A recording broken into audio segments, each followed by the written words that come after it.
Baik, assalamualaikum warahmatullahi wabarakatuh. Perkenalkan nama saya Ia Farsanain. Di sini saya akan memulai presentasi untuk PBL ketiga dengan topik rancangan enterprise arsitektur untuk Dokes Indonesia, yaitu integrasi layanan publik melalui portal nasional atau INA Digital. Lanjut slide selanjutnya.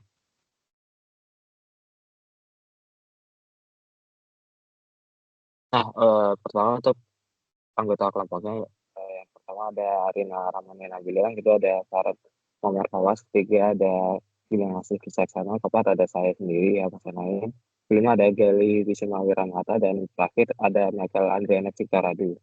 Lanjut.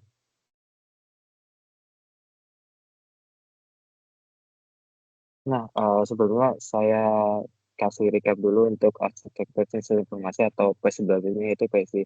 Jadi yang pertama ada analisis perubahan aplikasi. Di sini yang di highlight ada tiga kurang lebih. Yang pertama ada F4 API Gateway Nasional atau GSG. Ini beban terberat karena untuk orkestrasi pertukaran data lebih dari 27 aplikasi instansi yang berbeda. Jadi perlu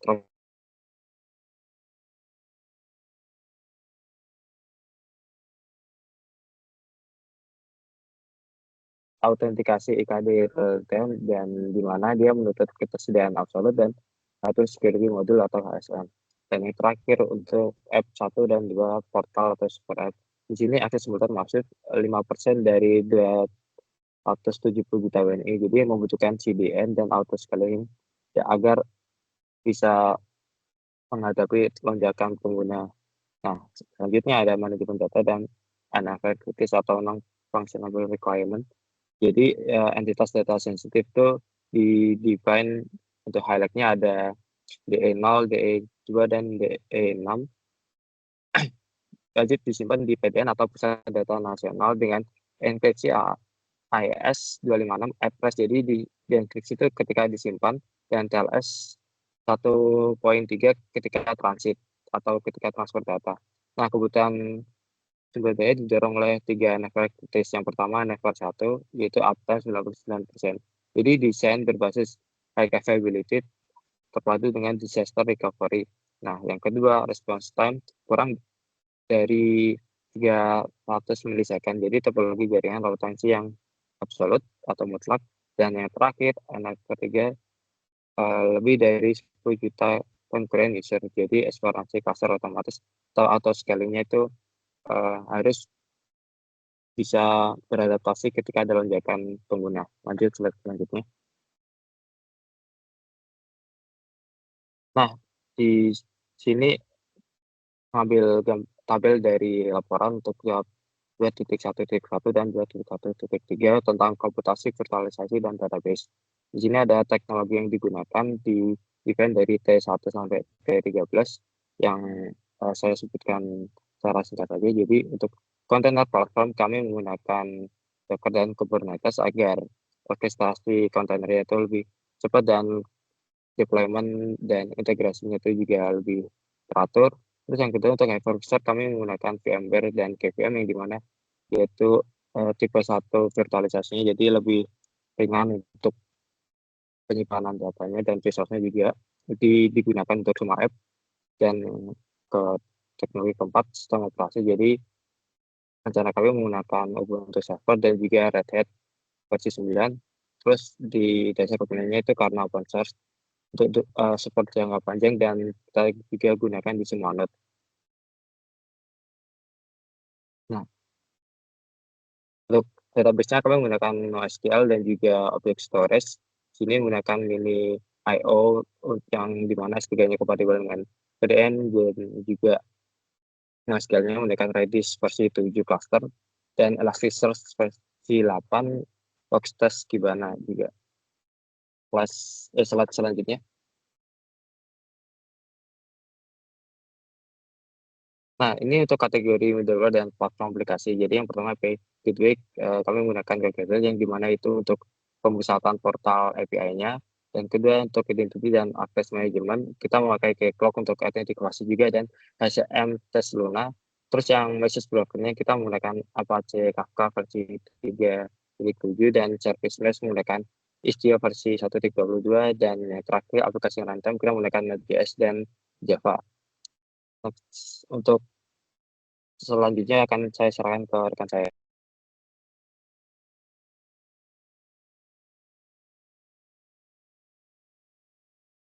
Sip, terima kasih Ihab atas kesempatannya.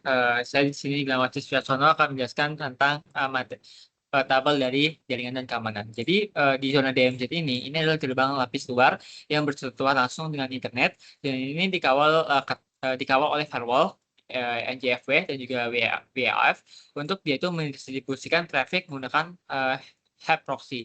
Yang kedua adalah zona internal. Jadi sebuah area terisolasi yang dia itu ngamanin manajemen identitas seperti cloak dan API gateway nasional. Yang ketiga adalah zona data. Jadi di zona data ini kami menerapkan sebuah zero trust ini.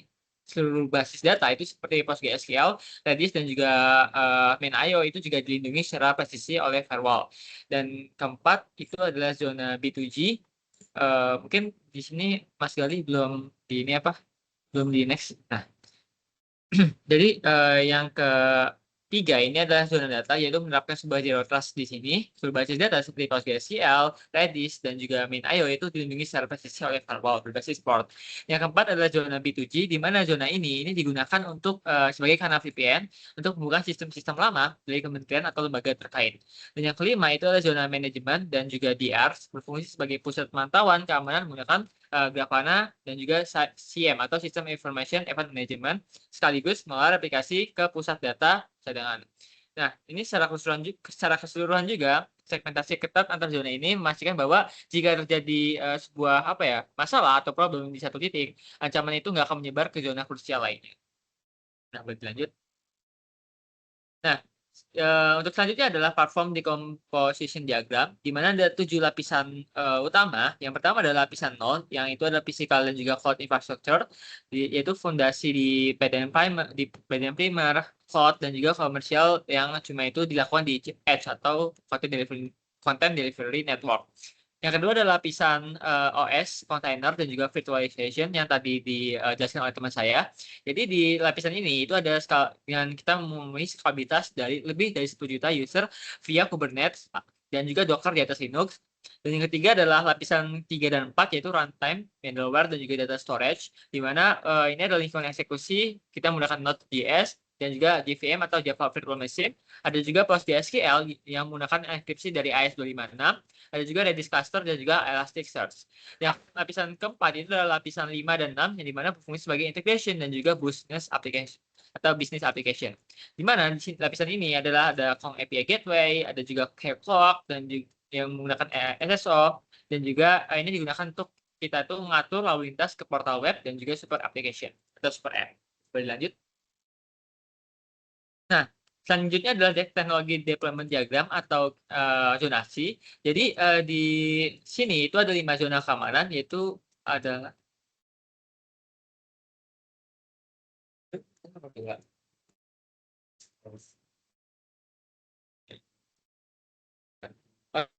selanjutnya boleh dijelaskan oleh Farhan. Buat contohnya Mas Gilang. Untuk naik balik lagi ke 2.3 Mas Gali. Oke. Mungkin di poin 2.3 itu penjelasan target teknologi deployment diagram atau dalam bentuknya ini network dan security arsitektur PDN dan external integration. Nah, pertama ada zona DMZ. Ini adalah gerbang lapis luar yang bersentuhan langsung dengan internet dikawal ketat oleh Next Generation Firewall atau NGFW dan Web Application Firewall WAF. Ini load balancer hyperxy bertugas mendistribusikan lalu lintas ke aplikasi front end. Kemudian kedua yaitu zona internal. Area ini sepenuhnya terisolasi dan berisi pela dan inti seperti Identity and Access Management atau KCLOC and HSM, serta Kong API Gateway Nasional. Itu yang ketiga yaitu zona data. Area ini menerapkan konsep Zero Trust.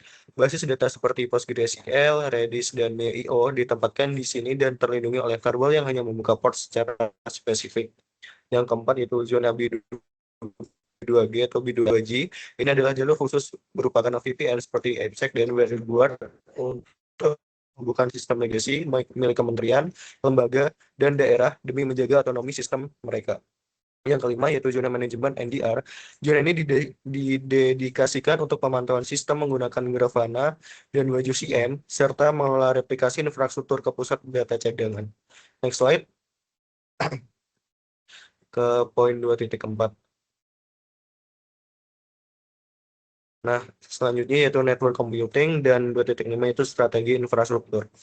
Untuk poin 2.4 kita mengatur protokol lalu lintas data atau network computing protokol. Untuk konektivitas eksternal, seluruh akses diwajibkan menggunakan HTTPS dengan enkripsi TLS 1.3 saat melewati perlindungan Cloudflare, CDN, dan NGFW. Di internal, komunikasi antar layanan dibungkus dengan mutual TLS atau MTLS via Ratio Service Mesh dipadukan dengan validasi JWT. Zona data hanya dapat dipanggil oleh zona internal melalui port secara spesifik seperti 5432 untuk PostgreSQL dan 6379 untuk Redis. Sedangkan untuk zona B2G, komunikasinya diarahkan dengan aman melalui tunneling VPN menuju API Gateway. Untuk di poin 2.5 kita menerapkan strategi hybrid infrastruktur. Pendekatan ini menjawab dua dimensi utama. Yang pertama yaitu dimensi regulasi dan keamanan untuk mematuhi prinsip AP4 dan PP nomor 71 tahun 2019. Kita menetapkan sistem di Pusat Data Nasional atau PDN karena data yang sangat sensitif dilarang keras disimpan di public cloud luar negeri.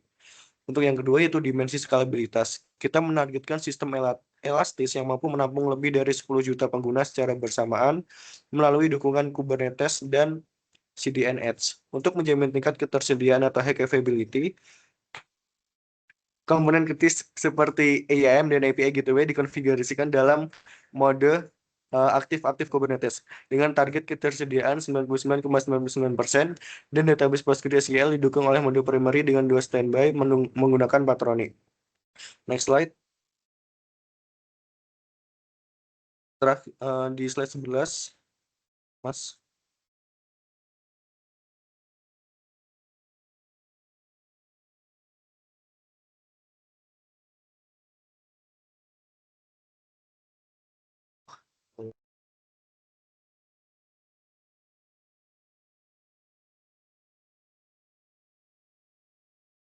Oke. Oke, selanjutnya di 2.5, oke. Rancangan disaster recovery. Slide 11 ini membahas terkait secara spesifik mengenai rancangan disaster recovery untuk memastikan kelangsungan bisnis saat terjadinya bencana. Parameter yang kita tetapkan sangat ketat diantaranya sebagai recovery time objektif atau RTO kita adalah di bawah 4 jam. Jika PDN prem gagal, mekanisme failover akan berjalan otomatis ke pusat data cadangan menggunakan kombinasi Keep Alive dan Terraform. Recovery point objektif ditargetkan di bawah 1 jam. Kita melakukan replikasi basis data secara asinkron dari PDN primer ke PDC setiap 15 menit. Kemudian untuk strategi backup, kita menerapkan aturan 321 rule, yaitu menyimpan 3 salinan data di PDN primer, PDC, dan juga dalam bentuk cloud storage di Mineo. Agar strategi ini teruji, kita akan melakukan simulasi pemulihan atau DR drill setiap 6 bulan menggunakan script IAC Terraform untuk memastikan prosesnya bisa direproduksi dengan baik. Untuk yang terakhir, yaitu lokasi PDC ditetapkan berada lebih dari 250 km dari PDN primer seperti di Cisarua, Batam, atau Surabaya untuk memastikan pusat cadangan berada di zona gempa yang berbeda. Dengan arsitektur dan mitigasi berlapis ini, infrastruktur Ina Digital akan siap beroperasi dengan standar keamanan dan keandalan tingkat nasional. Next slide. Baik, selanjutnya di sini ada pemetaan non-functional requirement. Pada bagian pertama itu mengenai performa ketersediaan dan skalabilitas, yaitu NFR 1 sampai dengan NFR 3. NFR 1 itu untuk mengunci uptime minimal 99,9%. Di sini kita menerapkan cluster Kubernetes aktif dan auto healing PostgreSQL Patroni. Kemudian NFR 2 itu target response time di bawah 300 milisecond, dijamin oleh caching layer Redis cluster serta offload aset via CDN. NFR 3 itu beban puncak 10 juta pengguna serentak direndam menggunakan fitur horizontal pod auto scaler pada Kubernetes. Kemudian bagian 2 itu mengenai keamanan cyber dan privasi data NFR 4 sampai NFR 7. Untuk NFR 4 itu dilindungi enkripsi AES256, sedangkan data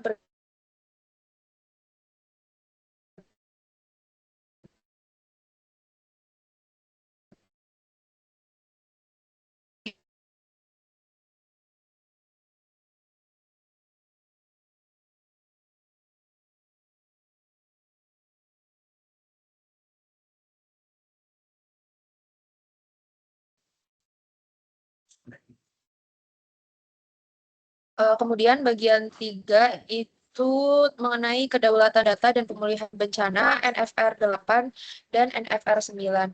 NFR 8 itu seluruh simpul komputasi wajib berdaulat di dalam negeri ditempatkan di Pusat Data Nasional atau PDN. Kemudian jika terjadi gangguan, target pemulihan RTO di bawah 4 jam yang dieksekusi otomatis menggunakan skrip otomatisasi Terraform. Kemudian bagian 4 mengenai tata kelola, audit, dan integrasi, yaitu NFR 10 sampai dengan NFR 13. Nah, aksesibilitas portal mematuhi WCAG 2.1 level AA, yaitu NFR 10, dengan pengujian otomatis aksekor pada pipeline CI atau CD. Kemudian retensi log audit dikunci selama 5 tahun pada NFR 11 lewat Elasticsearch ILM. Selanjutnya, seluruh interkoneksi distandarisasi lewat REST atau Open API 3.0 pada NFR 12 pada Kong Gateway untuk mengejar SLA onboarding instansi maksimal 30 hari kerja pada NFR 13. Next.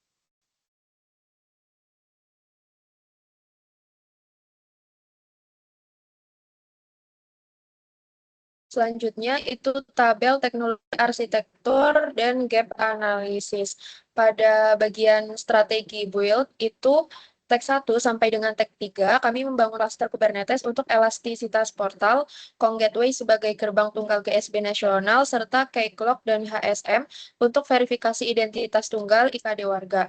Kemudian tag 5, 6, 7, dan 9 itu dilapis dalam dan keamanan. Kami membangun proses SQL dengan Patroni, Kafka Broker untuk otomatisasi pesan paralel, LSTO Service Mesh untuk menegakkan internal Zero Trust Network, serta Cloudflare plus BSSN Shield sebagai tameng dari serangan DDoS publik.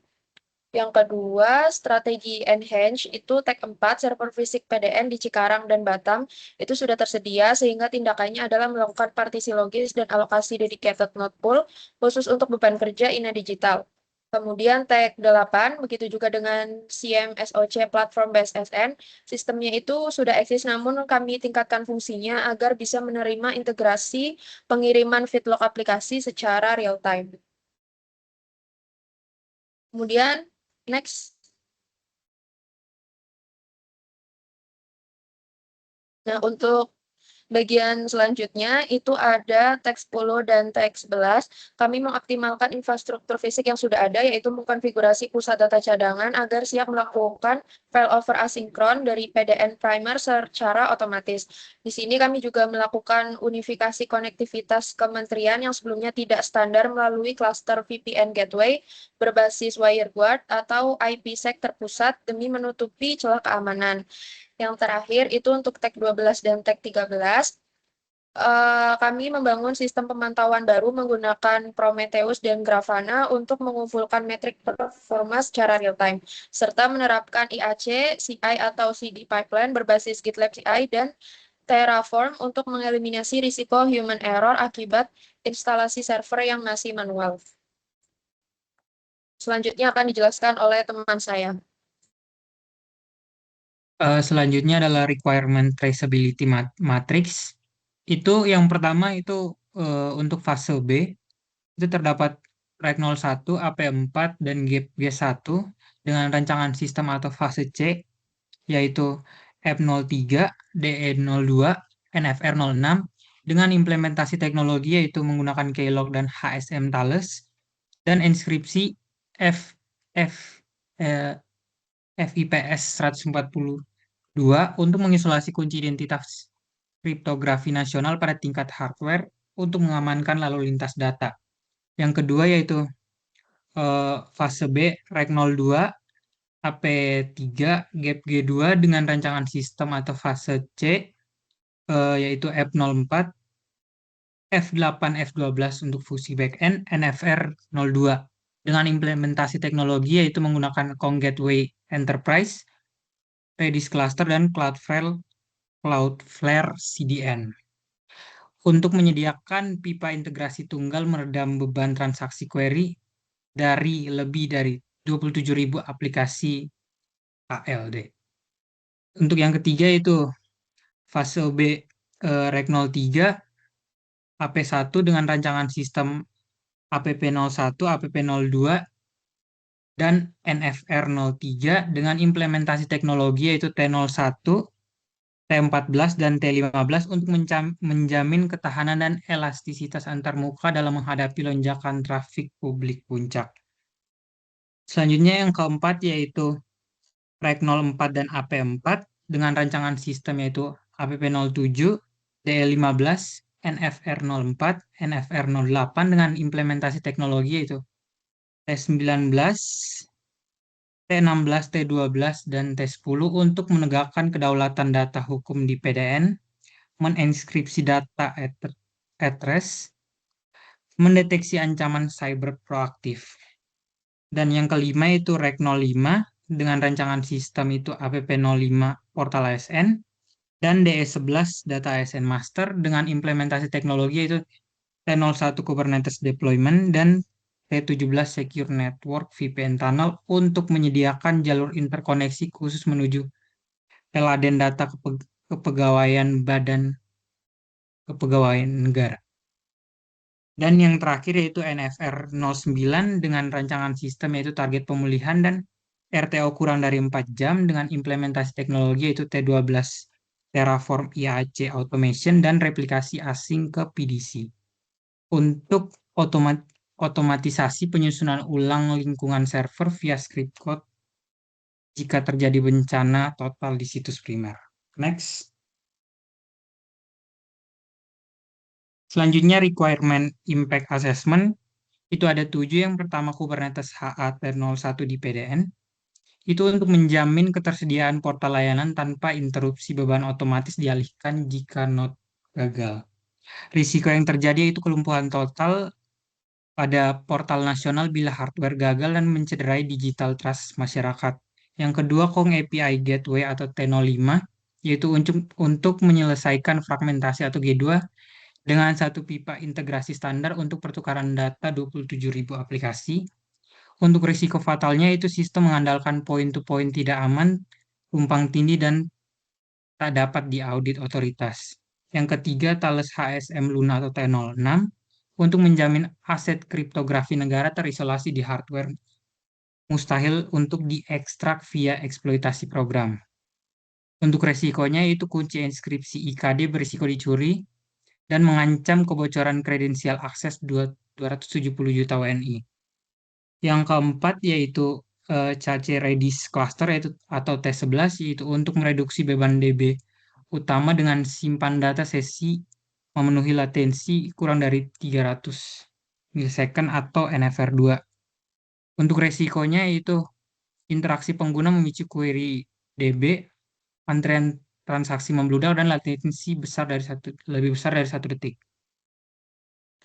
Selanjutnya itu yang kelima Elasticsearch ILM atau T12 yaitu untuk otomatisasi retensi log audit 5 tahun atau NFR 11 dan efisiensi kapasitas storage PDN. Untuk risiko fatalnya itu log audit penuh storage utama dengan cepat atau terhapus prematur dan melanggar audit UU PDB.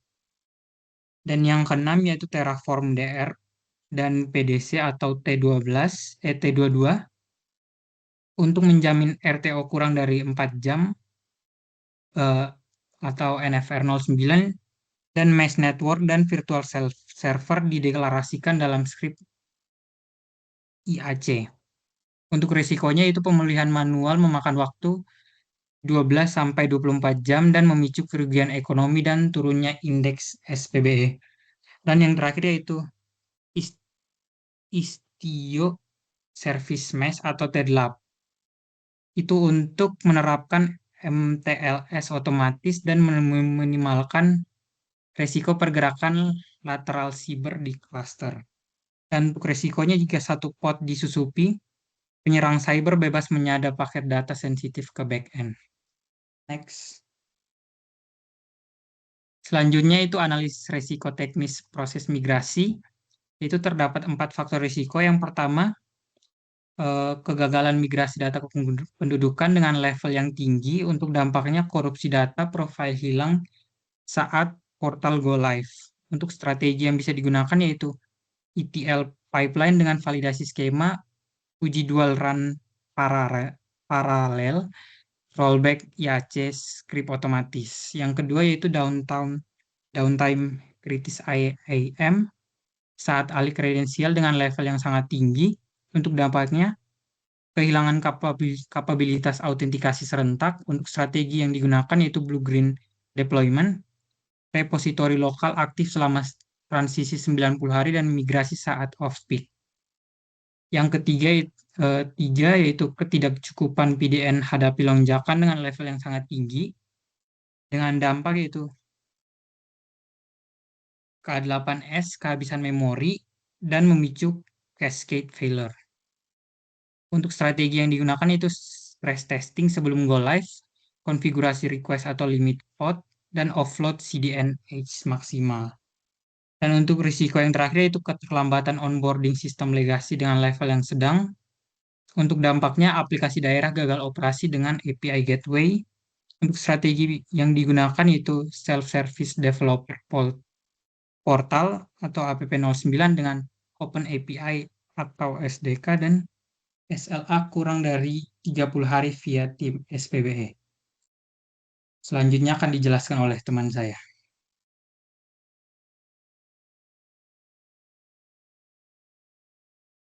Di sini ada persiapan implementasi.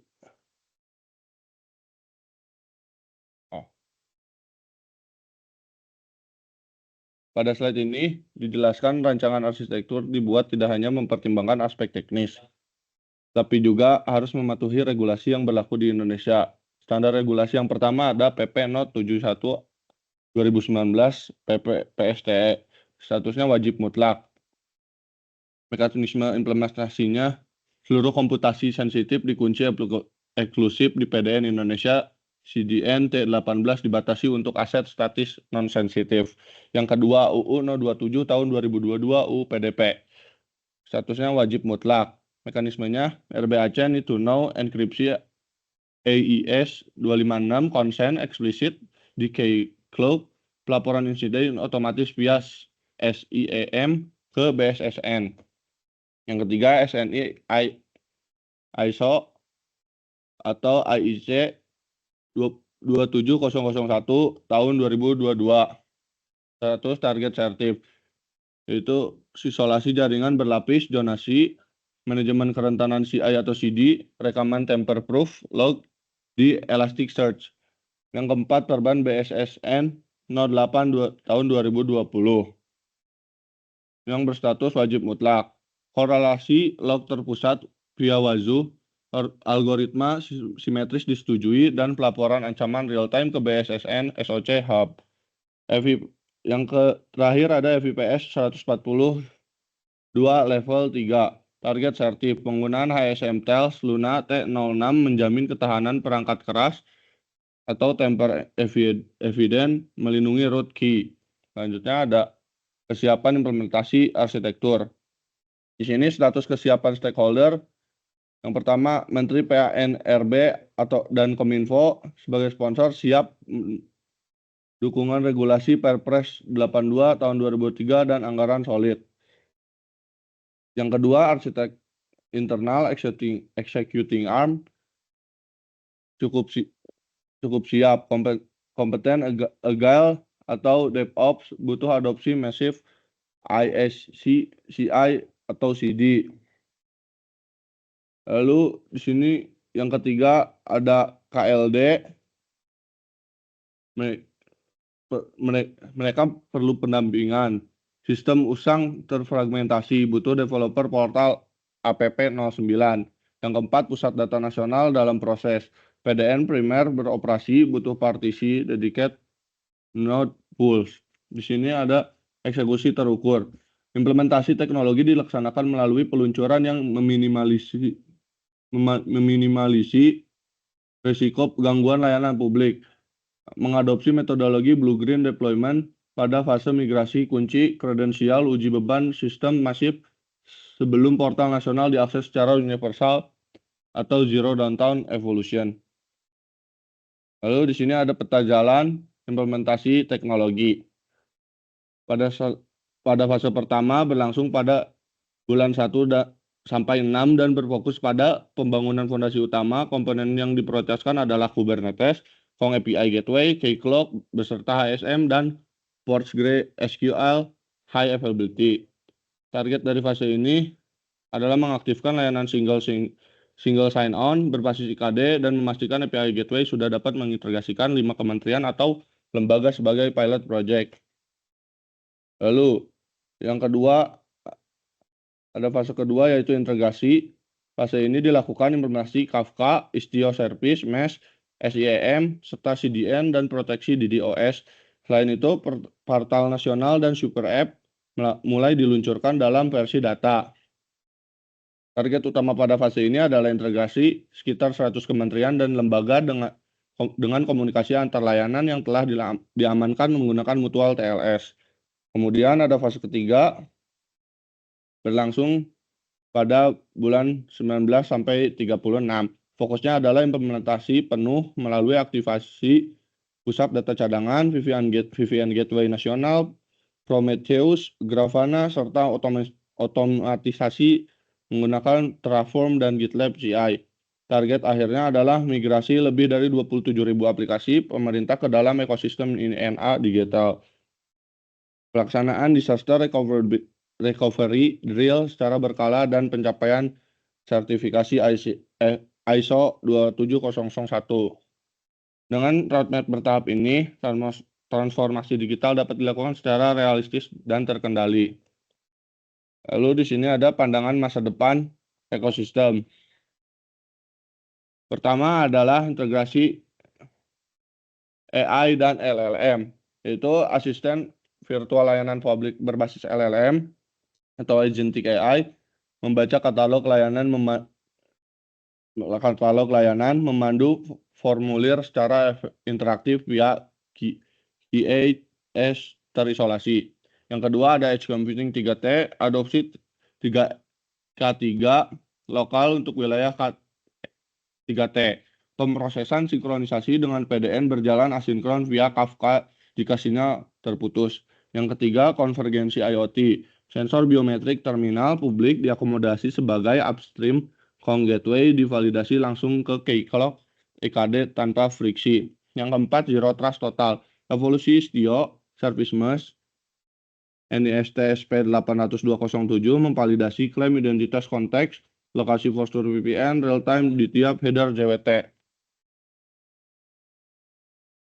Sini ada kesimpulan dan penutup.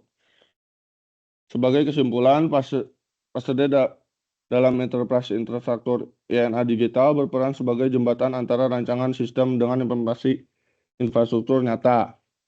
Melalui pemanfaatan Kubernetes, Kong API Gateway, Keycloak dengan HSM, Postgre High Availability, Istio Service Mesh, serta mekanisme disaster recovery, arsitektur yang dirancang mampu memenuhi kebutuhan integrasi layanan publik dalam skala nasional.